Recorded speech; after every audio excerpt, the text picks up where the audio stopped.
Sunday Igboho is not just a threat to national security. Sunday Igboho is a threat to the unity of Nigeria. And Sunday Igboho is a threat to democracy. To license individual pé kó máa gbébọn lórí pé ó fẹ́ help wa láti flush out àwọn Fúlàní àbí kankan nínú igbó is a no-no for people like us. And we will use our platform to speak against it. Tó bá jẹ́ 1,000 video la máa ṣe lórí ẹ̀, a máa ṣe. Ẹ káàárọ̀ nínú ilé yìí, ẹ káàsán, ẹ kúrọ̀lẹ́, ẹ káalẹ́. Ẹ kú dédé àsìkò yìí, ẹ sì kú bójú ọjọ́ ti rí. Ẹ̀dẹ̀ odò bí bóun ló ti rí lọ́dọ̀ tiyín. Ọ̀rọ̀ tó ń lọ máa lètò tó tún dójú wòran wa lónìí. Ọ̀rọ̀ tó ń lọ tòní ó bà mí nínú jẹ́ gidi gan. Ìkànnì BGI TV láwà yìí, Bàbá Gbàgede Ìmọ̀ TV lórí YouTube. A sì wà níkànnì Gbàgede Ìmọ̀ TV lórí Facebook. A wà lórí ìkànnì BGI TV lórí TikTok. A sì wà lórí Instagram náà, Gbàgede Ìmọ̀ _22. Gbogbo àwọn àyè yìí mo rọ̀ wá ká máa follow wa ńbẹ̀. Pàápàá jùlọ lórí Facebook àti YouTube. YouTube ẹ tẹ subscribe fẹ́yìn tẹ́ bá ti tẹ̀ tẹ́lẹ̀. Ẹ̀yin tẹ́ wà lórí YouTube ẹ tẹ subscribe. Ẹ̀yin tẹ́ wà lórí Facebook ẹ follow wa ńbẹ̀. Ẹ̀gbọ́n tí mo nínú mi bàjẹ́ lóòrọ̀ yìí. Ṣé ẹ mọ̀ tó ń pè ní àkọ̀? Inú ibi tí wọ́n máa ń kì í dàbọ̀. Ilé tí wọ́n tọ́jú dàpamọ́ sí ni wọ́n ń pè ní àkọ̀. Ṣùgbọ́n tí ìdà bá mú gan, in the process pé wọ́n fẹ́ kí ìdà bọ́nú àkọ̀ yẹn, a máa gé àkọ̀ yẹn díẹ̀díẹ̀. Yorùbá wá sọ́dọ̀ wé wọ́n ní àkọ̀ ìdà ń ba àkọ̀ jẹ́ láì mọ̀ pé ilé ara òun lòun bàjẹ́. Ìdà ó ń ba àkọ̀ jẹ́ láì mọ̀ pé ilé ara òun lòun bàjẹ́.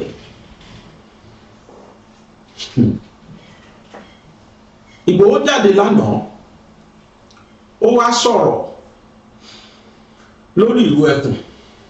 Oríṣiríṣi mixed feelings ló ti lọ. Àwọn kan ní kò yẹ kí Ìgbòho jáde rárá, ó yẹ kó já àwọn mọ̀sínú mọ̀síkùn ni. Àwọn kan sọ pé ó dáa bó ṣe sọ̀rọ̀. Ṣùgbọ́n a rí àwọn ọ̀tá Yorùbá pátápátá tí wọ́n rò páwọn gbọ́n. Bàbá Ògúndé nínú orin wọn, Bàbá Ògúndé sọ pé ọgbọ́n tí wọ́n gbọ́n ló gbé wọn délé ọlá, ọgbọ́n náà ló sì wá padà sí dé wọn mọ́lẹ̀ o.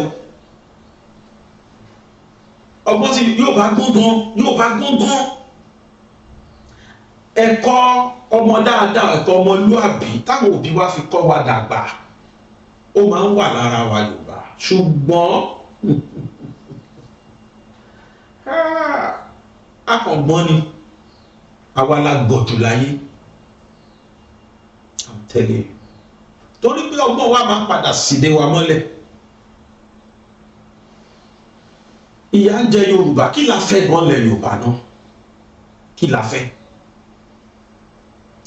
Àmọ̀tẹ́kùn ní àwọn governors tó wà concern ní àwọn governor ayé Akérèlé, ṣàkérèlé Akérèlé náà ní governor Akérèlé Akétì. Gbogbo àwọn tó jẹ governor gbà yẹn, they were even still lenient. Wọ́n sì láàánú lójú.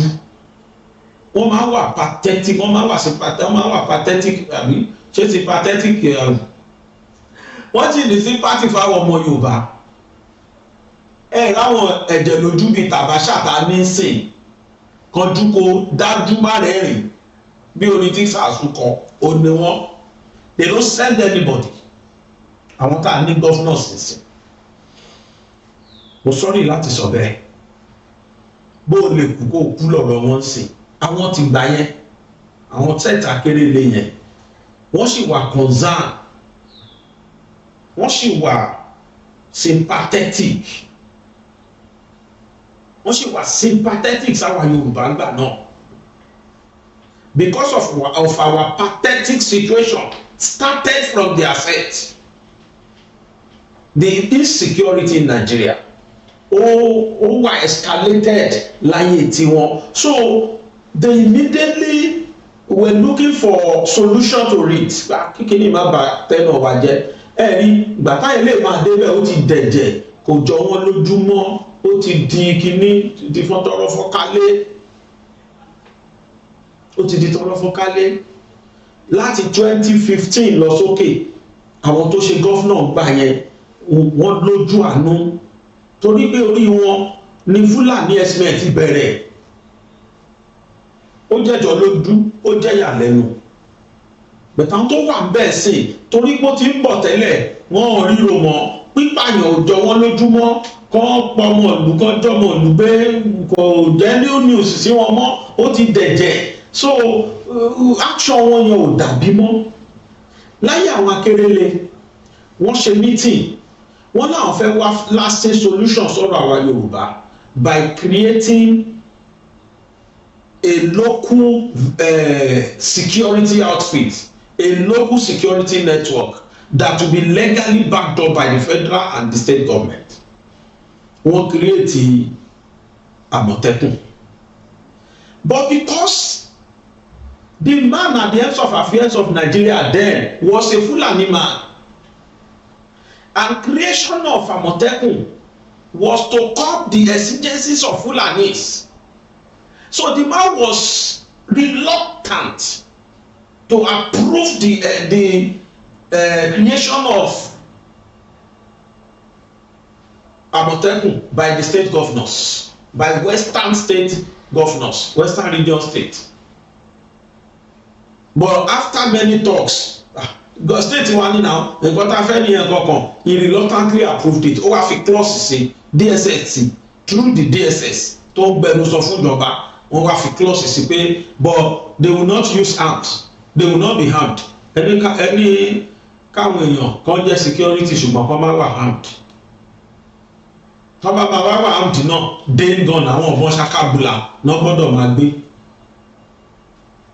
Wọ́n fún Nigerians lẹ́sìkí, wọ́n fún our south west lẹ́sìkí pé it is only full paramilitary làwọn máa gbà láyè because wọ́n fẹ́ complement iṣẹ́ àwọn ọlọ́pàá ni because of that. Then for security bọ́bá má di pé tọ́ bá gbàgbọ́ yẹn tán wọ́n máa fi pàwọn èèyàn míì kiri. Wọ́n fún wọn ní different excuses. Àwọn gọ́fúnà yẹn ṣàwò pé half bread is better than none, and ká tiẹ̀ create yẹn náà wọ́n create Àmọ̀tẹ́kùn. Àmọ̀tẹ́kùn rely solely on their voodoo power torí wọ́n mọ̀ pé tó wà lọ́wọ́ àwọn kò match tó wà lọ́wọ́ Fúlàní, but they are trying their best possible. They've tried their best possible so far, but the best the trial wasn't the best. Their best wasn't the best tí Yorùbá need torí lójú ayé Àmọ̀tẹ́kùn ní Fúlàní ṣe ń dán nǹkan wò. Courtesy that Fulani man that ruled us. Despite the fact that Àmọ̀tẹ́kùn ṣe mọ iye àwọn tó ti kú dànù ilẹ̀ Yorùbá. Okay, Tinubu came, àmọ́ Yorùbá ló ṣépè fún, àmọ́ àwọn èèyàn lọ ní kò nífẹ̀ẹ́ Yorùbá.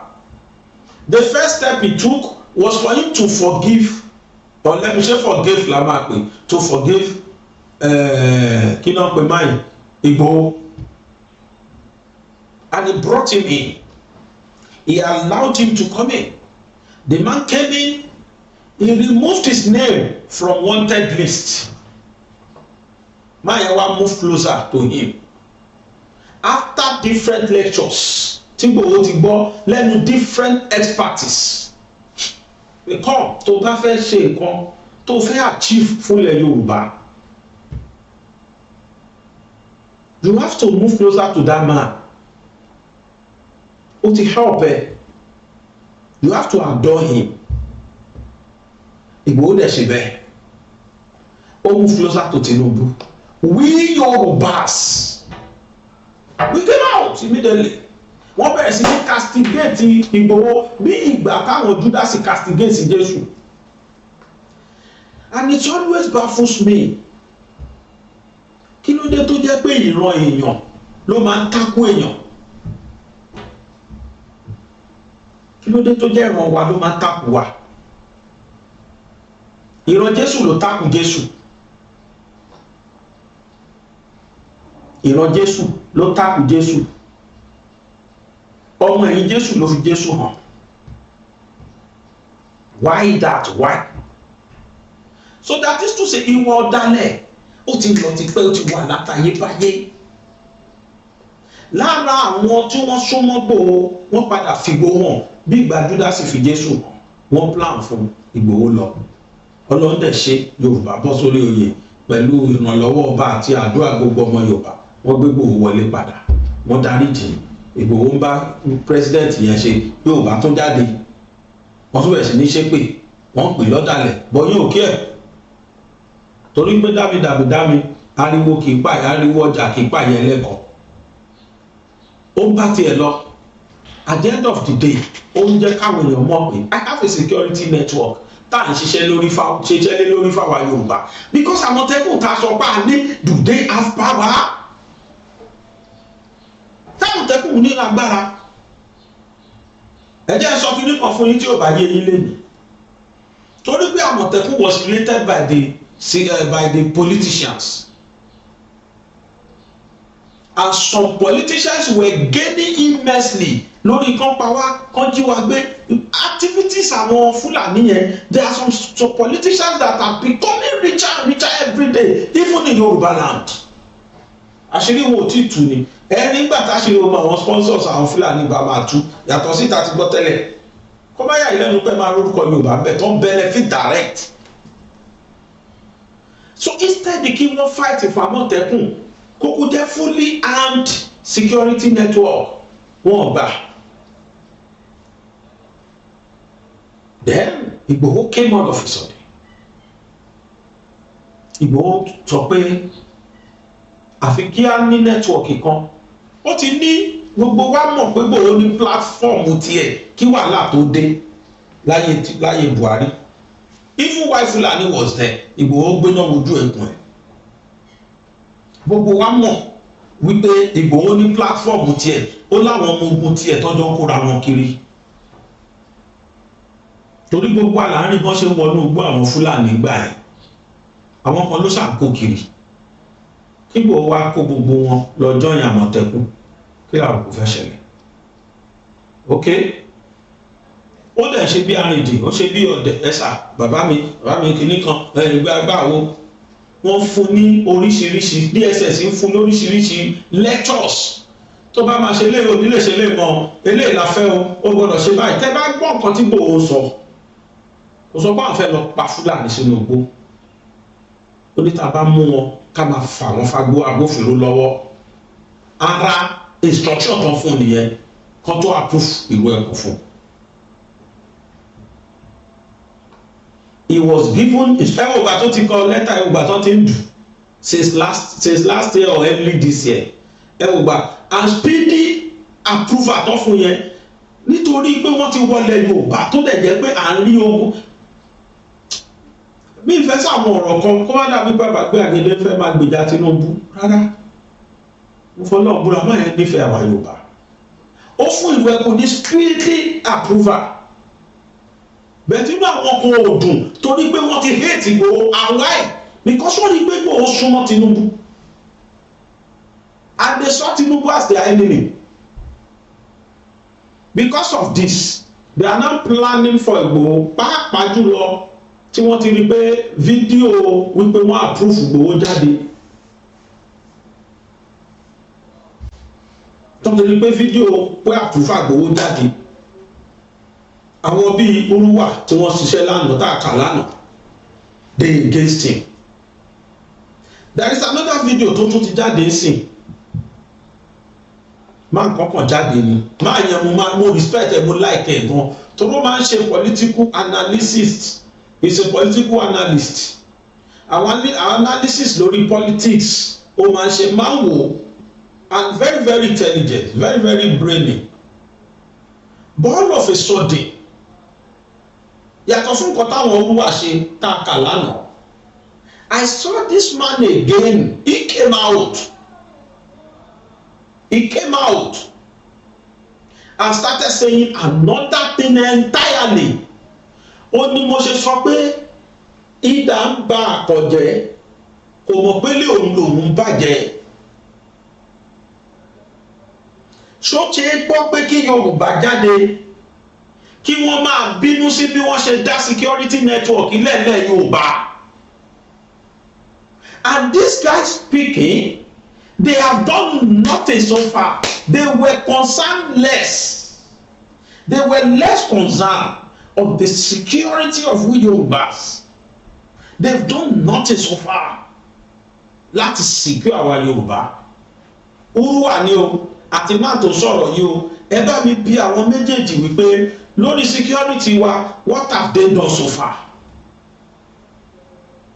Màá ní kó play fídíò yìí ká gbọ́ dáadáa kí n tó máa bọ́rọ̀ mi lọ. Ibi tẹ́mi darí mi sí, tẹ́mi ní kí n sọ jáde, kì í ṣe Ọlọ́run ló sọ fún mi ẹ̀mí mi. Bó ṣe ní kí n sọ, màá sọ jáde. Màá fi ṣí àwa Yorùbá lójú. Ẹni máa tún ṣe irú fídíò yìí tó ti ń prepare continue. Mo ń sọ fún wa pé àní political killings ni tó lọ Nàìjíríà, pàápàá jùlọ ilẹ̀ Yorùbá. Wọ́n mọ̀ọ́mọ̀ máa fẹ̀mí àwa Yorùbá gbá bọ́ọ̀lù ni, wọ́n fẹ́ fi ṣòṣèlú ni. Olóṣèlú ni báyìí, political analyst ni. He has been analysing different politics. Ó dẹ̀ máa sọ facts tí máa ń gbọ́. In fact, I'm one of his followers. Òun náà ló ṣe jẹ́ kí n rí fídíò ẹ̀ tó ṣe. But lórí eléyìí, bàbá ẹ̀ bá lẹ Yorùbá jẹ́ with your analysis. With what you've just said, I totally against it. Ẹ bá mi play video yẹn. Sunday Igboho is not just a threat to national security. Sunday Igboho is a threat to the unity of Nigeria, and Sunday Igboho is a threat to democracy. To license those individual pé kó máa gbébọn lórí pé ó fẹ́ help wa láti flush out àwọn Fúlàní àbí kankan nínú igbó is a no-no for people like us, and we will use our platform to speak against it. Tó bá jẹ́ 1,000 video la máa ṣe lórí ẹ̀, a máa ṣe. Tí Sunday Igboho bá rò pé òun ní ẹni capacity láti help, kó lọ join Àmọ̀tẹ́kùn, but to license him láti ní security firm tí ó máa carry ammunition in the guest of pé wọ́n fẹ́ máa ẹ fẹ́ help láti flush out àwọn kankan nínú igbó. No, kì í ṣe irú Sunday Igboho. There's nothing wrong. It's a global practices for government to license àwọn individuals gan láti carry ammunition. In fact, sometimes wọ́n máa ń lò wọ́n gan in combat war. Jonathan lo àwọn South Africa mercenaries kan ní Borno. I think that was 2014 pre-2015 general election, you know, and they recorded a lot of successes during that period. So there's nothing wrong. Even in Nigeria, we have Tantita, Bobo, Tampolo, the Niger Delta. Nothing wrong with that. But a character like Sunday Igboho should not be licensed to carry ammunition in a private capacity. Abi, is he not the same person that support lọ́jọ́ kìíní àná pé àwọn fẹ́ help wa láti flush out àwọn Fúlàní tó ń ṣe kíní kan tó ń pa àwọn èèyàn ní ṣe gbọ́ Ìgòngàn àbíbo náà porúkọ bẹ̀yẹn. A year later ló bẹ̀rẹ̀ sí pariwo Yorùbá nation. Is it that same person lẹ́tú fẹ́ license láti máa gbé ìbọn maybe after 5 or 10 years from now a tún máa pariwo Yorùbá nation pẹ̀lú àwọn èèyàn tó bá ti kó bọn fún? Is it not the same person? Just few ó ti wọ 3 months ló ń threaten àwọn èèyàn ní Yorùbá náà pé nobody should campaign and vote for kí wọ́n porúkọ ẹ̀ Peter Obi or Atiku. The same person lẹ́ ló ń fẹ́ fún ní license few months after láti carry kíní. This is a guy that has record of being surrounded with thugs. Òun gan fúnra rẹ̀ gan, what is different between him and thugs? That is how he made his money. Political machinery for politicians to rig election and do all kind of violence during election period. Kò ní ká ní kan pọ̀ sí ẹ̀ ní o. Ṣé wọ́n ti máa yẹn lọ sọ? Only this a man that has track records of what? Of violence, of killings, of maiming, of aburú. Wọ́n á fẹ́ kí máa fún mi ní fídíò ẹyọ kan níbi tí Ìgbòho ti pa àwọn èèyàn tàbí táwọn ọmọlẹ́yìn ẹ̀ ti pa àwọn èèyàn. Ìbọn tíjọba ṣẹ̀ṣẹ̀ àpúrúfù kò lóyìí, ṣé bẹ́ẹ̀ náà ni Ìgbòho níbọn ni? Ṣé bẹ́ẹ̀ náà làwọn ọmọ tó ń tẹ̀lé wọn níbọn ni? Ibi mélòó la ti gbọ́ pé àwọn ọmọ Ìgbòho lọ jalè, wọ́n lọ rọ́ọ̀bù, toró máa sọ mọ́ bẹ̀ nínú fídíò yìí. Ibi mélòó la ti gbọ́ pé ìbọn tó wà lọ́wọ́ àwọn Ìgbòho yẹn wọ́n lọ fi pààyàn àbọ̀ lọ fi rọ́ọ̀bù? Ibi mélòó? Àbí track record olúwo ni máa yẹn rí fásì tí DSS ò rí tán ríran even while Igboho was arrested. Kóòtù ò rí ìgbọ̀kan, wọn ò rí ẹ̀ṣẹ̀ kankan sọ pé ẹ̀ṣẹ̀ tó ṣẹ̀ ní kóòtù. Ayé Fúlàní dẹ̀ ni Fúlàní ló ń rú. Kóòtù rẹ́bi kankan dá. Instead of that, wọ́n tún dájọba lẹ́bi, wọ́n tún sọ fún ìjọba pé kó san 20 billion fine fún because he has committed no crime.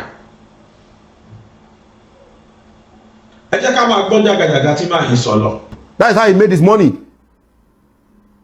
Ìrìyàn báyìí lè wá fẹ́ license láti máa gbébọn tó bá dọ̀la. If that guy tó bá lọ inú igbó tó pa ní Fúlàní kan bẹ́ẹ̀, there can be a propaganda around it pé Tinubu license kí náà porúkọ ẹ̀ Ìgbòho láti máa pa àwọn Fúlàní nínú igbó. Máa yín sọ sí pé tí Ìgbòho bá lọ sínú igbó tó bá pa Fúlàní kan bẹ́ẹ̀, there will be propaganda, there will be no propaganda at all. Everyone knows that the Fulani headmen killers, they have beaten more than what they can chew. Kó bá wa pa wọ́n gan la fẹ́. Let me tell you the fact. Kí kẹ́tẹ́kẹ́tẹ́ kú, kí ìsokúkú pin. Adding them to security gan is adding salt to an injury. Ṣé táwọn Fúlàní bá mú yàn wọ́n ń béèrè lọ́wọ́ ìjọba kan tó dútọ̀ mu ni?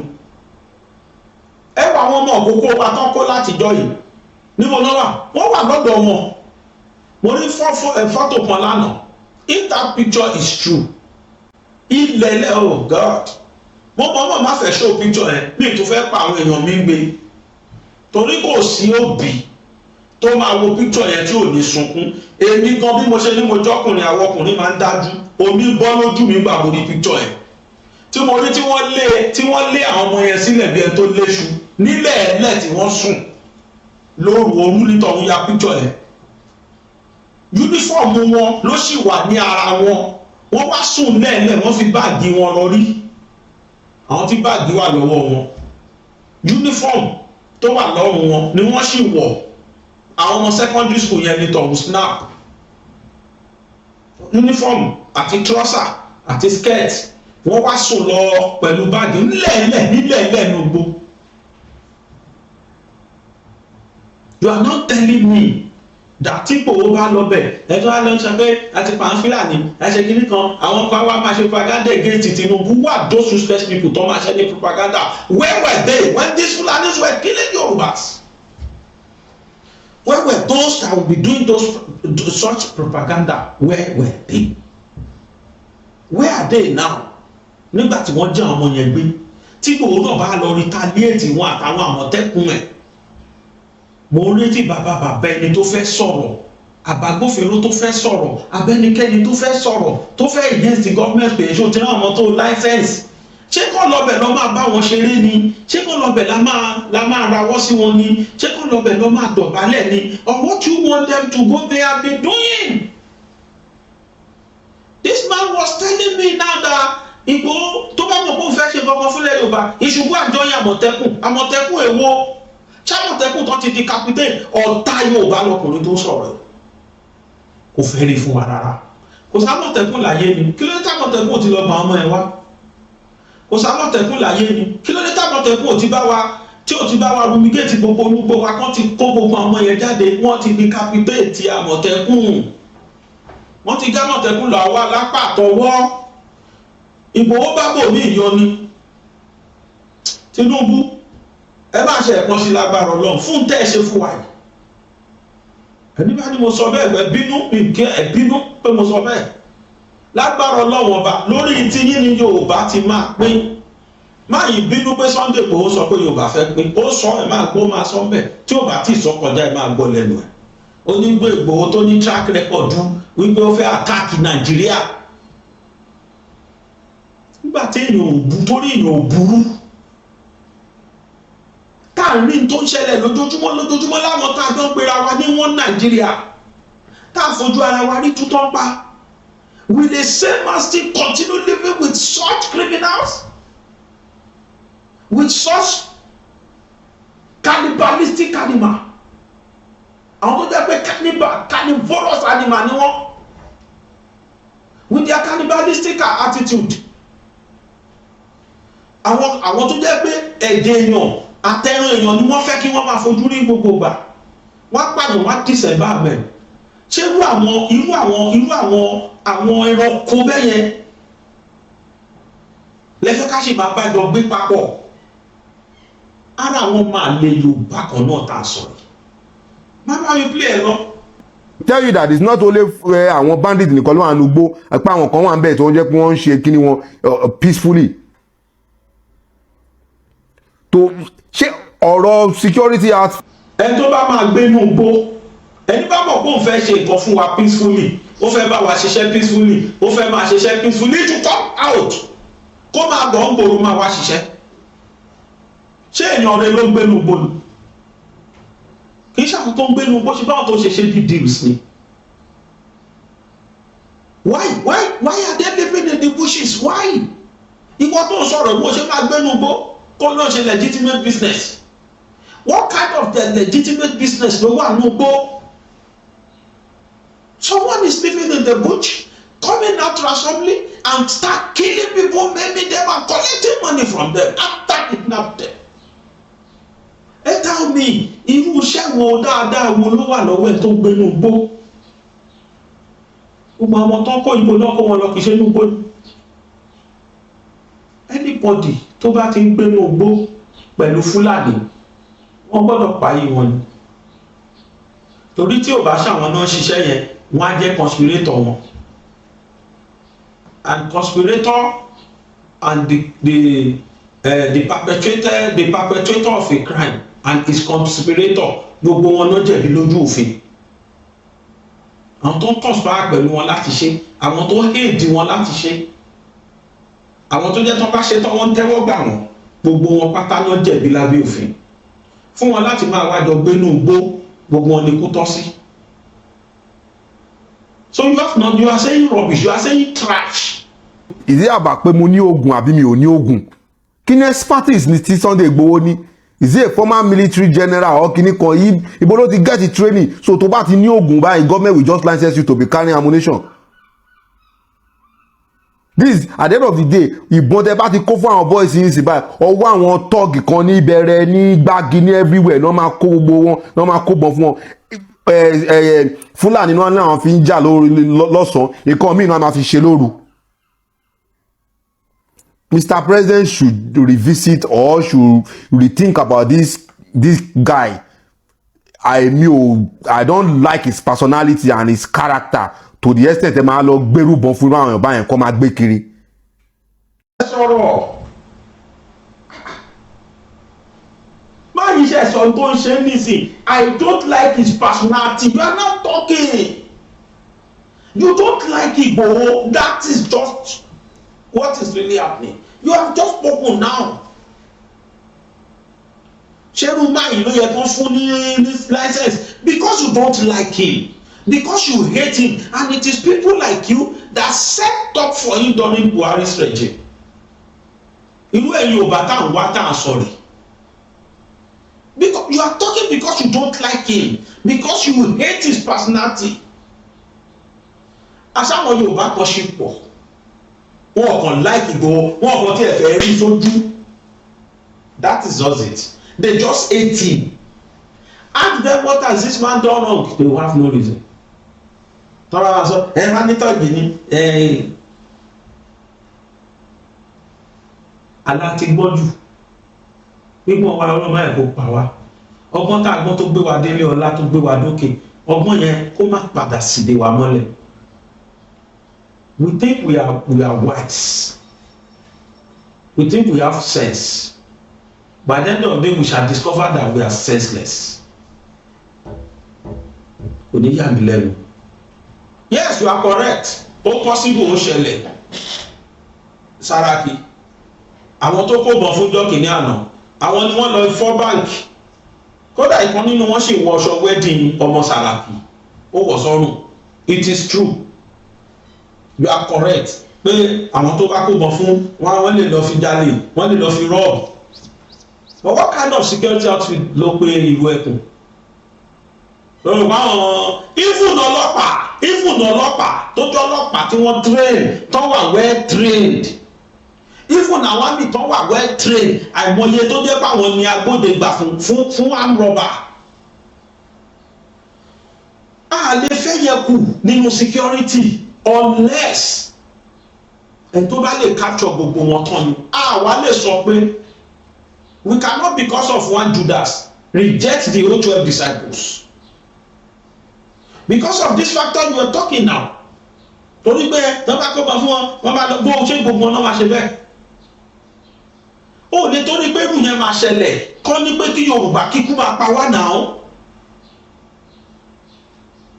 Ẹni tó wà depth of affairs, Igboho ló máa fún rẹ̀ ní brain, ló máa mọ báwo lòun ṣe máa ṣe recruitment, báwo lòun tẹ̀ ṣe máa ṣe àwọn tó ń kó bọ̀ fún. Ìyẹn ṣì ń bọ̀ létà, a ṣì máa sọ̀rọ̀ lórí ìyẹn because nísìn tó ti publicize ẹ̀ pé káwọn èèyàn wá register. What are the yardstick tó fẹ́ tó put in place láti fi gba àwọn èèyàn? Kí ni criteria tó mọ̀ tó nílẹ̀ tó lay down tó fẹ́ fi gba àwọn èèyàn yẹn? Ìyẹn náà wà nù tá a ṣe máa sọ̀rọ̀ lé but kì í ṣe é sìn. If you are taught that, well, okay, mo against it torí pé ó ṣe báyìí fine, but it's not that you come to social media and be saying you be fomenting rubbish. Instead of you against it in totality, you will have called Igboho on your program pé Igboho tó Ọlọ́run ṣe wọ́n ti ṣe báyìí o, but mark you àwọn tó fẹ́ kó bọ̀ fún yìí, àwọn tó fẹ́ ṣe báyìí fún kò ṣe nǹkan tó wá lọ ṣe kinní kan, and you provide you give him your own advice. See, my brother, Yoruba land is bleeding. Nigeria is bleeding. Kò sẹ́nikẹ́ni tó lè dá ẹ̀jẹ̀ yẹn ju individual community lọ. Ẹ jẹ́ kí Igbo náà káwọn náà ní àwọn tó máa defend wọn lọ́dọ̀ wọn. Ẹ jẹ́ káwọn Hausa káwọn náà láwọn tó máa defend wọn lọ́dọ̀ wọn. Káwọn Yorùbá náà láwọn tó máa defend wa lọ́wọ́ wa. Tó bá ṣe bẹ́ẹ̀, government are relax. Because amúra wọn, that is why we are calling for community police. Tó bá sọ̀rọ̀ àmọ́ ṣé inú ìlú Ekun nìkan ní irú ẹ̀ ti wáyé? Ọlọ́pàá ṣé ẹni wọn máa ń sàkí wọn ní Àbújá ni? Sọlọ́pàá kì í gbébọn fáwọn rọ́bà ni? Àìmọye cases èyí amúntọ́ pa pẹ̀lú níjọ́ kìíní àná kì í ṣe ọlọ́pàá ní DSP 3-star officer. Àbúṣe èyí amúkọ̀ ló ń jẹ́. Àìmọye wọn bẹ́ẹ̀ kò ń ṣe tuntun. We cannot, because of that, ká díjú pé kí yà máa jẹ́ ilẹ̀ Yorùbá lọ. If you are referring to Àmọ̀tẹ́kùn, kí lágbára t'Àmọ̀tẹ́kùn ní? Bí ní wọn lágbára o, bọ̀ ṣé wọ́n ní full autonomy tó yẹ wọ́n ní? Fúlàní ó ń gbé bomb action dání, Àmọ̀tẹ́kùn gbé bámi tí wọ́n ní sí ìbọn dání, ìbọn tí ó lè pa jù gálà lọ, ìbọn ṣakabùlà. Ṣé wọ́n fún wa ní security náà pẹ̀lú ẹ̀? To God be the glory, we now have someone that is fully armed. You are now crying instead of you talking. Ìtò sọ yẹn is not an excuse. It cannot because tó bá kó wọ̀ fún wọn, wọ́n á máa ṣe kẹ́ ṣé ọlọ́pàá tó kó wọ̀ fún òun ṣe bẹ́ẹ̀? Àwọn àmì inú wọn ò kì í ṣe bẹ́ẹ̀. Why did they stop army? Why did they stop Nigeria police? Pé torí báàlì nínú wọn tó lọ́ fìbọn jalè ká má kó wọ̀ fún wọn mọ́. If he thinks he have the expertise to want to help Nigeria state in terms of combating insecurity in Nigeria, kó lọ join Àmọ̀tẹ́kùn. Kó lọ join Àmọ̀tẹ́kùn.